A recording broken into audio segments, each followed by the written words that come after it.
Hi everyone, कैसे हैं आप सभी। आई होप बढ़िया होंगे और अपनी तैयारी भी बहुत बढ़िया तरीके से कर रहे होंगे। तो स्वागत है आप सभी का एसटी कैंपस के इस मंच पर। I am Niharika, your English educator. And guys, as you know, हम लोग कर रहे हैं तैयारी एसएससी की। एसएससी की तैयारी भी हो रही है, साथ साथ में हमको ये भी पता है कि एसएससी का जो सिलेबस है वो छोटा नहीं होता, वो बहुत वास्ट है ना।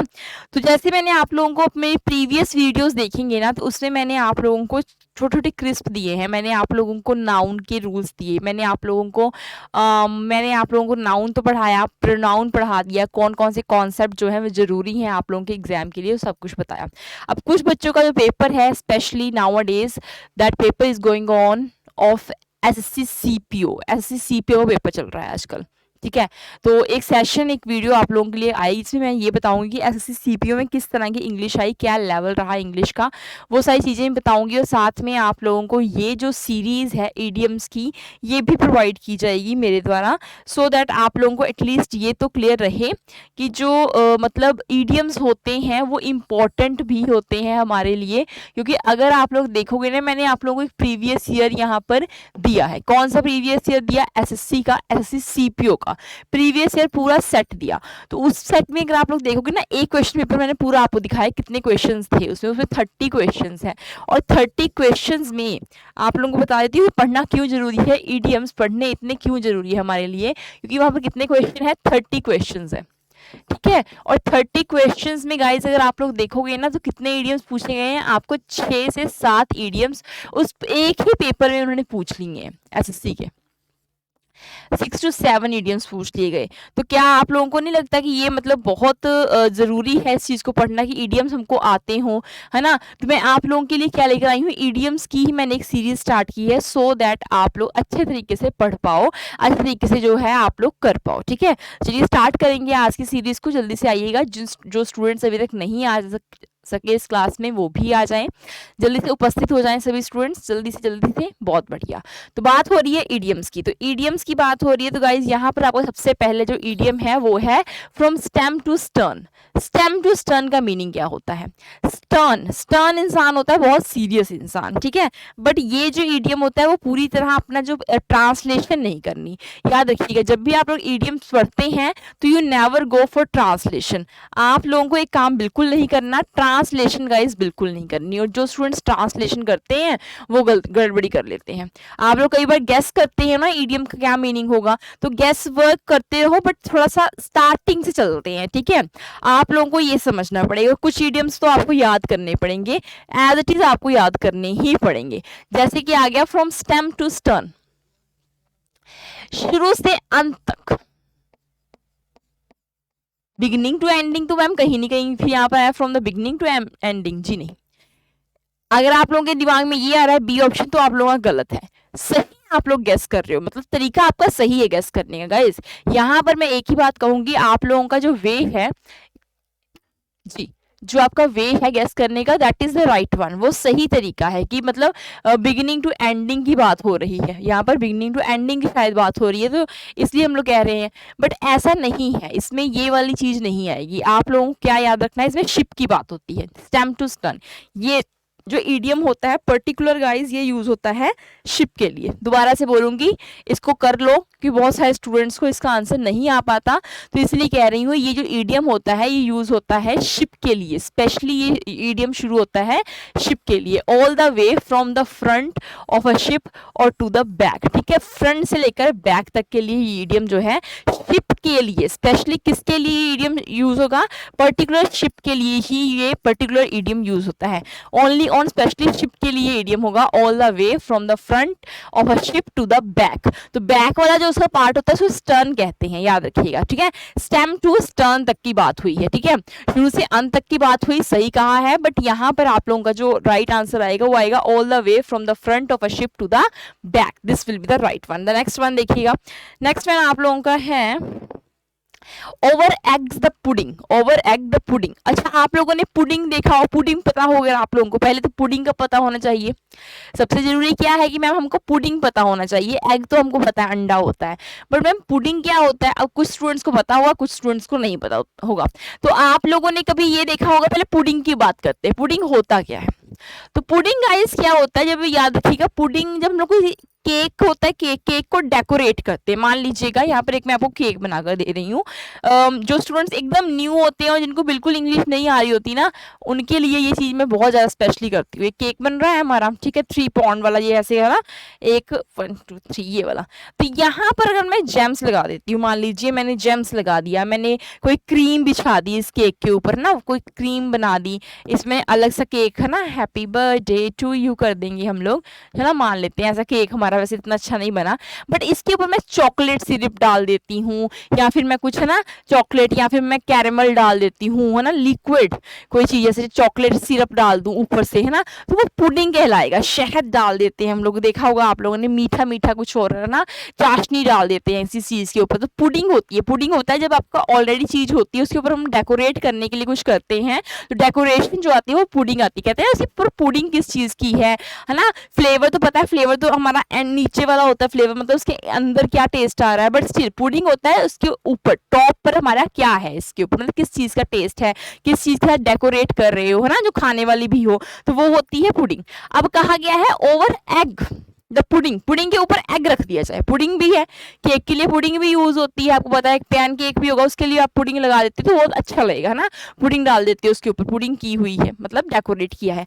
अब डेकोरेट चीजें उसके ऊपर एग लग जाए, मतलब और डेकोरेशन के लिए कुछ और आप लोग ले आओ, तो वो तो अननेसेसरी है ना, वो तो जरूरत है ही नहीं, that thing is not required at all. तो आप लोग यहाँ पर कौन सा ऑप्शन लोगे, तो मैंने क्या कहा, add important details to the content of story.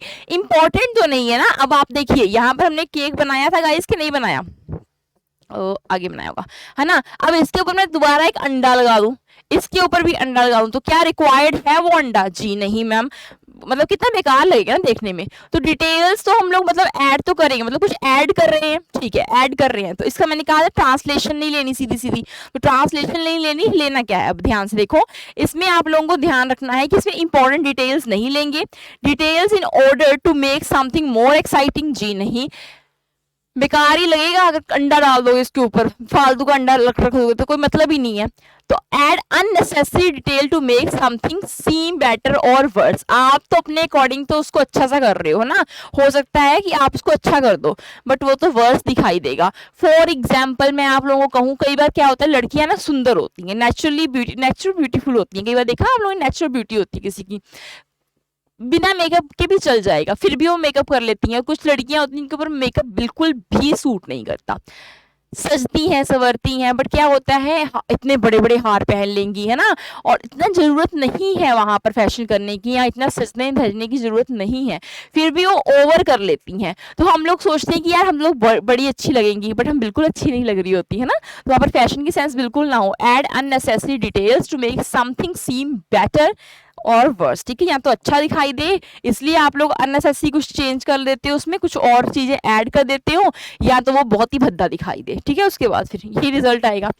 Turn over a new leaf, ये कहा गया, टर्न ओवर न्यू लीफ का मीनिंग क्या होगा, read between the pages of book, turn over a new leaf, same to same लिख दिया यहाँ पर, अरे भाई, read between the pages of a book, do a sum, what is this, ये भी गलत है हमारा, डू अ न्यू जॉब। चलिए इसका वैसे मैं बता देती हूँ, इसको पूरे पूरे आंसर जो है आपके, turn do a new job नहीं होता, आप लोगों में चेंज हो है ना,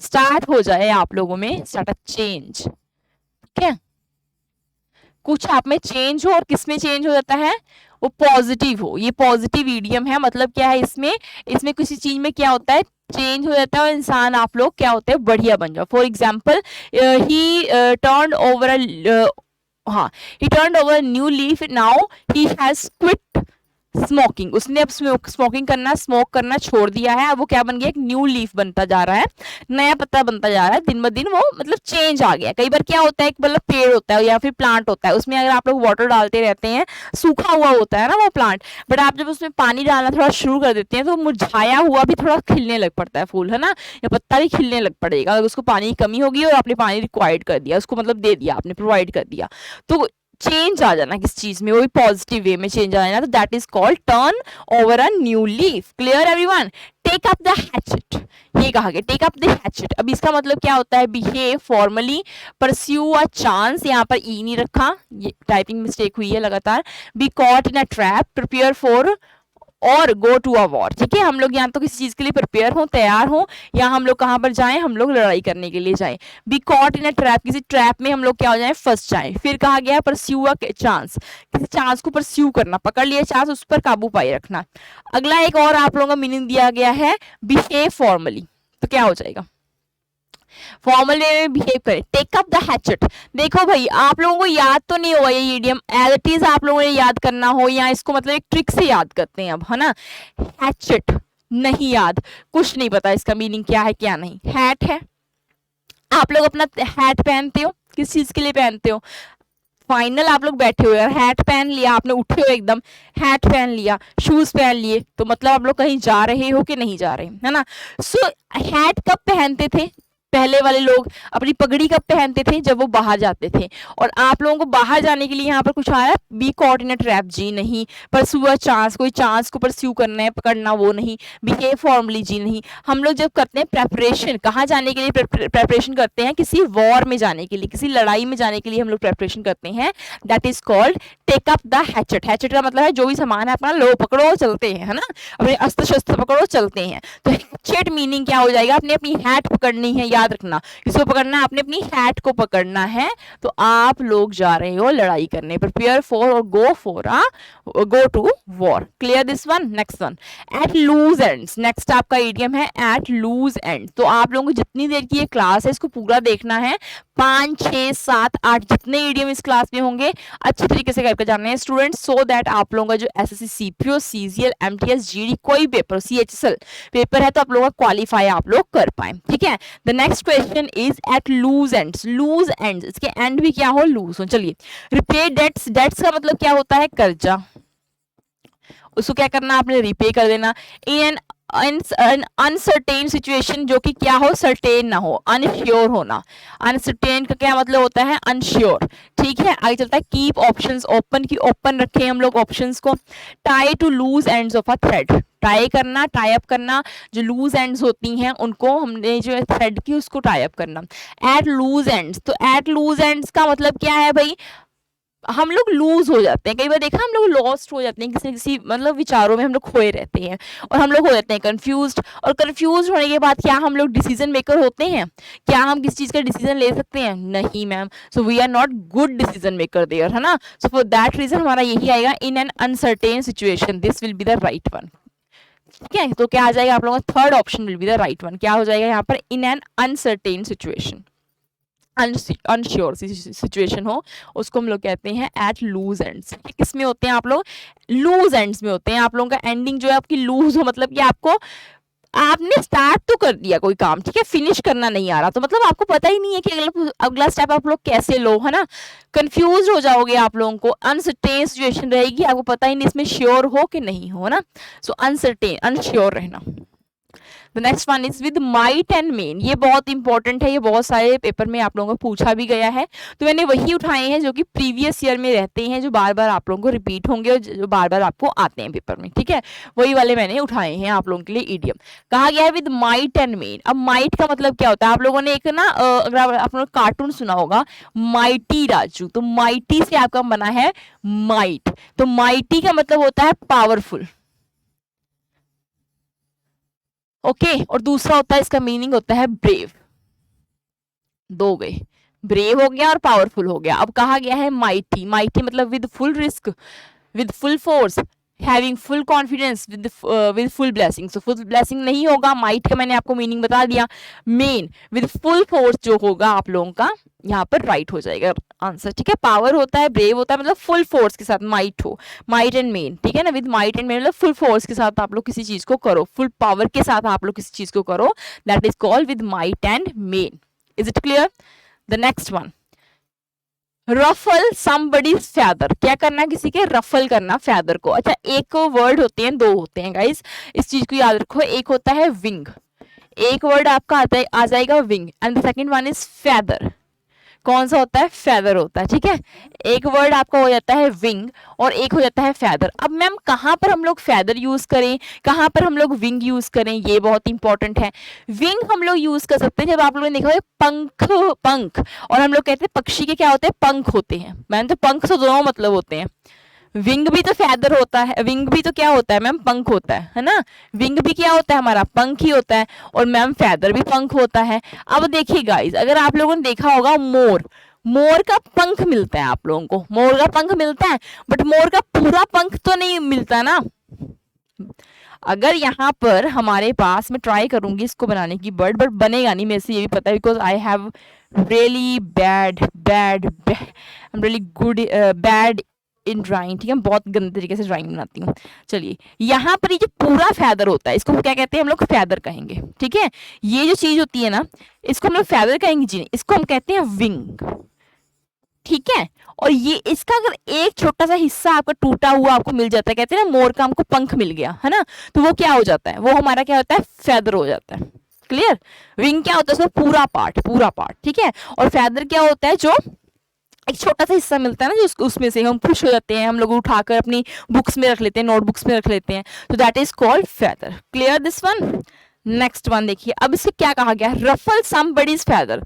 आप क्या कर रहे हैं, आप उसके क्या कर रहे हैं, रफल कर रहे हैं। रफल का मतलब क्या है, छेड़छाड़ करना शुरू कर देते हैं किसी चीज के साथ, फैदर है ना। तो यहाँ पर कोई है चीज जिसमें छेड़छाड़ वाली बात हो, या फिर किसी ऑप्शन में आप लोगों को कहीं पर आपने किसी को तंग करना हो, ऐसा कोई वर्ड हो, तो वो फाइंड आउट करो। तो कहा गया किसी के फैदर को या किसी चीज को उसके टच करना, बालों को कोई लोग छेड़ते हैं, है ना, आप लोगों ने देखा होगा, उसके बाद थप्पड़ भी खाते हैं ऐसे लोग। तो क्या करते हैं, गैम्बल, गैम्बल मतलब जुआ, तो ये तो मैम नहीं है। एस्केप रिस्पॉन्सिबिलिटी, उससे रिस्पॉन्सिबिलिटी से भागे या उससे बचना, तो ये सारी चीजें तो नहीं होगी। मैंने पहले ही कहा कि किसी को छेड़ना। एनॉय, एनॉय का मतलब क्या होता है, किसी को गुस्सा दिलाए, मतलब कुछ मतलब गुस्सा हो जाए आपसे, चिढ़ जाए, है ना, इरिटेट हो जाए, तो वो क्या हो जाएगा, एनॉय समबडी। आप किसी को क्या करते हैं, परेशान कर देते हैं, that is called ruffle somebody's feather, मतलब आप किसी को टू एनॉय समवन, ठीक है, इसका मीनिंग क्या हो जाएगा, टू एनॉय समवन और somebody. Next one is cut short. अब ये इंपॉर्टेंट भी है और आप लोगों ने कहीं ना कहीं एसएससी में ये वाला इडियम आप लोगों ने देखा भी है। कट शॉर्ट क्या होता है, कि किसी चीज को हम लोग कट करते हैं, छोटे छोटे हिस्सों में कट कर देंगे, जी नहीं, मैंने कहा था पूरी ट्रांसलेशन मत लिया करो इडियम की। अच्छा है कि आप लोग गेस वर्क करते हो, but still not go for the full meaning, ठीक है ना। इसका देखो, कट शॉर्ट का मतलब क्या है मैम, डिलीट कर दें, तो why you are not using the word delete. फिर कट शॉर्ट का मतलब क्या है, कट शॉर्ट में सुनाओ, ब्रीफ सुनाओ, ये भी नहीं है इसका मीनिंग। प्रेज, किसी की प्रेज करना, जी नहीं, ये बिल्कुल नहीं होगा। स्लाइस इनटू स्मॉल पीसेस, ये आप लोगों के माइंड में आ सकता है कि इसका जो राइट ऑप्शन होगा वो शायद मैम फोर्थ ऑप्शन ही जो है इसका राइट ऑप्शन बन जाए, बट ये नहीं है इसका भी मीनिंग। इंटरप्ट कर देना, बोलते बोलते किसी को क्या कर देना, इंटरप्ट कर देना, तो शॉर्ट। कई बार देखा होगा आप लोगों ने, कोई बात करता है, जैसे दो पर्सन है, वो आपस में दे कम्युनिकेटिंग विद ईच अदर, ठीक है, वो आपस में बात कर रहे हैं, कोई तीसरा बंदा आकर उसको क्या करता है, इंटरप्ट कर देता है, तो अगला जो इंसान होगा जो बात कर रहा होगा, अपनी जो बात है ना पूरी नहीं कर पाता, तो उसकी जो बात है वहां पर कट भी हो जाती है। अगली बार वो जो बात करना लगता है तो छोटी सी बात कर उस टॉपिक को खत्म कर देता है। तो कट शॉर्ट वहां से याद रखना। कट शॉर्ट का मतलब क्या होता है, जब आप लोग कहते हो कि किसी चीज में हम लोग इंटरप्ट कर देते हैं, किसी को डिस्टर्ब कर देते हैं, है ना, तो आप लोगों को याद रखना है कट शॉर्ट वो होता है, ठीक है। कहते होंगे, कई बार कहते होंगे, जब आप लोगों ने देखा होगा मूवी में या फिर किसी की एक्टिंग करते हुए, आप लोगों ने कभी देखा हो, कोई शूटिंग देखी हो, तो वहां पर जब उनको लगता है ना कि ये एक्टर जो है अच्छा परफॉर्म नहीं करता, तो वहां पर ही कहते हैं कट, कहते हैं ना कट, तो उसी में बंद कर देते हैं, इनको इंटरप्ट कर देते हैं, ठीक है। तो याद रखना कट शॉर्ट, वहां से आप लोगों का वर्ड आया है, इडियम आया है कट शॉर्ट।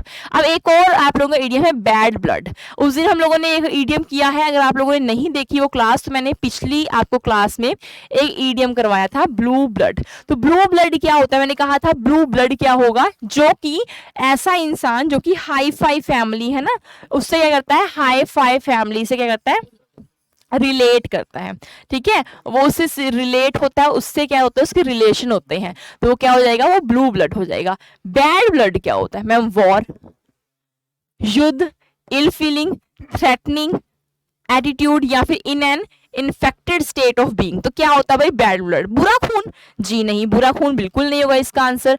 वॉर नहीं, इल फीलिंग याद रखना, बैड ब्लड, आपको कैसा लगेगा कि जो आपका ब्लड है ना वो बहुत गंदा सा है, बेकार सा है, मतलब आपको अच्छा फील ना हो। कई बार आप लोगों ने देखा हो, कहते हैं ना उसको खून नहीं अच्छा है, वो अच्छे खून का नहीं है, वो अच्छे खानदान से नहीं है, है ना, गंदी नाली का कीड़ा किसको कहते हैं, जिसे कहते हैं ना हम लोग कि इसके रगों में जो खून बह रहा है वो अच्छा नहीं है, तो हम लोग उसके लिए भी ले सकते हैं बैड ब्लड। ये मोस्टली आप लोग तब इसको यूज करते हैं व्हेन यू जब आपको क्या होता है, किसी से क्या होती है, आपको मतलब खुंदक होने लग पड़ती है, किसी से हेट्रेड होती है, तो हेट्रेड के लिए ये हॉस्टाइल वर्ड ले लो, मतलब लिखो आप लोग हेट्रेड। हॉस्टाइल का मतलब क्या होता है, नफरत। जब आप किसी के साथ बहुत नफरत करते हैं ना, तो उसके लिए आप लोग यूज करते हैं बैड ब्लड। वो इंसान मुझे नहीं पसंद, गंदी नाली का कीड़ा है, उसके अंदर जो रगों में खून अच्छा नहीं है, या मतलब कुछ भी आप लोग कह दो, शुद्ध ब्लड नहीं है उसका, तो आप लोग कहोगे बैड ब्लड। मतलब क्या है, उसके लिए आप लोग क्या रखते हैं, इल फीलिंग, बुरी भावना रखते हैं। इल फीलिंग ये नहीं है कि आप लोग अच्छा फील नहीं कर रहे, ये वाली चीज नहीं है, मतलब उसके लिए बुरी भावना रखते हैं। अ लाफिंग स्टॉक, ये तो आप लोगों को आना चाहिए। देखिए आप लोग खुद ब खुद क्या होता है, कई बार क्या बन जाते हैं, मैंने कितनी बार कहा है, लड़कियां क्या करती हैं, जितना मेकअप करना चाहिए उतना मेकअप नहीं करती, उससे ज्यादा मेकअप करने लग पड़ी हैं आजकल, है ना। या कई बार नहीं रिक्वायर्ड होता, फिर भी सज धज कर, है ना, घूमती रहती हैं। तो नहीं जरूरत, जैसे घर पर रहना तो क्या मेकअप करना, है ना। या कहीं पर भी हम कुछ ज्यादा ही ओवर ही कर आ जाते हैं, तो वो क्या हो जाते हैं, हम लोग बन जाते हैं लाफिंग स्टॉक। लाफिंग स्टॉक का मतलब क्या होता है, हम हंसी का पात्र बन जाते हैं, है ना। लोग हमको देखकर तो हंसते हैं, हम लोग सोच रहे हैं कि हमको देखकर शायद खुश हो रहे हैं, या हमको हम बहुत सुंदर लग रही हैं, तो हम लोग और थोड़ा सा हम ब्यूटीफुल बनने की कोशिश करते हैं। तो वहां पर लोग पीठ ही पीछे हंसेंगे, और हो सकता है कुछ मुंह पर हंसते हो, और हम लोग सोच रही हैं हमारे पास स्माइल कर रहे हैं, हमारे पास स्माइल फेंक रहे हैं, ना, तो अट्रैक्ट हो रहे हैं। तो ऐसा कुछ भी नहीं है, ध्यान से रखना है इसको कि आप लोग एन ऑब्जेक्ट ऑफ डिजायर, ये नहीं होगा, एन ऑब्जेक्ट ऑफ लाफ्टर। यहाँ पर जो राइट ऑप्शन है आप लोगों का, first option, that will be the right one. So I hope आप लोगों को ये वीडियो अच्छी लगी होगी। हम लोगों ने जितने ईडियम्स किए हैं, आप लोगों ने अच्छे तरीके से इसको पढ़ा होगा, और ये 10 के 10 ईडियम्स आप लोगों को आए होंगे। तो एक बार जल्दी से मुझे बता देना कमेंट कर कि आप लोगों को ये क्लास कैसी लगी है। सो मिलते हैं आप लोगों को नेक्स्ट सेशन में। Till then take care, bye bye. और आप लोगों को मैं जरूर बताऊंगी कि SSC CPO का जो पेपर था वो कैसा रहा है, फर्स्ट जो 3 तारीख को पेपर था, ठीक है, वो भी वीडियो आप लोगों के लिए जल्दी आ रही है। Thank you so much guys.